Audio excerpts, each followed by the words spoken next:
এখন রেল নিয়ম করেছে যে রেলিং টিকিট দিয়ে ট্রেনে যাওয়া যাবে না। যাদের কনফার্ম টিকিট আর যাদের আরএসি আছে তারা শুধুমাত্র টিকিট কেটে বা টিকিট নিয়ে ট্রেনে উঠতে পারে। এখন তৃণমূল নেতারা দুভাবে আছে, হয় জেলের ভেতরে নয় আরএসি দিয়ে আছে, এই কালকে চলে যাবো, পরশু চলে যাবো, পরশু চলে যাবো, পত্রিকা দেখা হচ্ছে কবে চলে যাবে।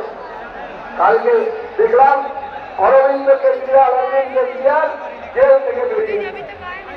জেল থেকে বেরিয়ে বলছে মমতা ব্যানার্জি জেলে যাবে মোদী যদি প্রধানমন্ত্রী হয়।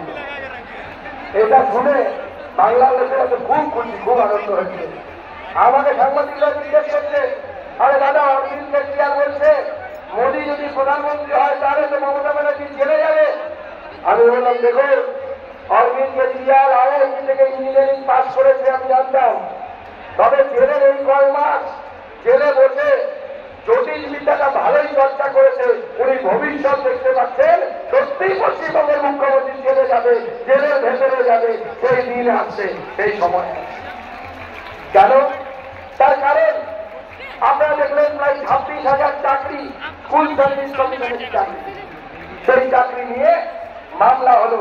প্রথমে হাইকোর্টে 25,000 বা 26,000 চাকরি চলে গেল। তারপরে সুপ্রিম কোর্টে গেলেন, সে অর্ডার নিলেন কিছুদিনের জন্য। কিন্তু সুপ্রিম কোর্ট কি বলেছে? সুপ্রিম কোর্টের প্রধান বিচারপতি বলছে এসএসসি প্রাতিষ্ঠানিক চুরি করেছে, চুরি করে চাকরি বিক্রি করেছে। আমি এই মঞ্চ থেকে প্রশ্ন করতে চাই, তিনি তো কাজের বেলায় কাজী, কাজ ফুরলে পাখি, এই ফর্মুলায় বিশ্বাস করে। আর এটা সব থেকে ভালো জানে মাওবাদী নেতা কিষাণজি, তিনি স্বর্গে না নরকে আছে আমি জানি না, তিনি এটা ভালো বলতে পারবেন কিভাবে কাজের বেলায় কাজী আর কাজ ফুরলে পাখি, এই ফর্মুলা মমতা ব্যানার্জি বিশ্বাস করে। আজকে মমতা ব্যানার্জি বলছেন এসএসসি চাকরি নিয়েছে, আমি জানি কি? আরে মুখ্যমন্ত্রী, মাননীয় মুখ্যমন্ত্রী আপনাকে বলতে চাই, এসএসসি কে এসএসসি স্বয়ংশাসিত সংস্থা, আপনি বলছেন এসএসসির 5 পয়সাও দাম নেই। এসএসসি কি করবে না করবে সেটা ঠিক করে রাজ্য সরকার, আর রাজ্য সরকারের মাথা আপনি কোনোভাবে দায় এড়াতে পারেন না।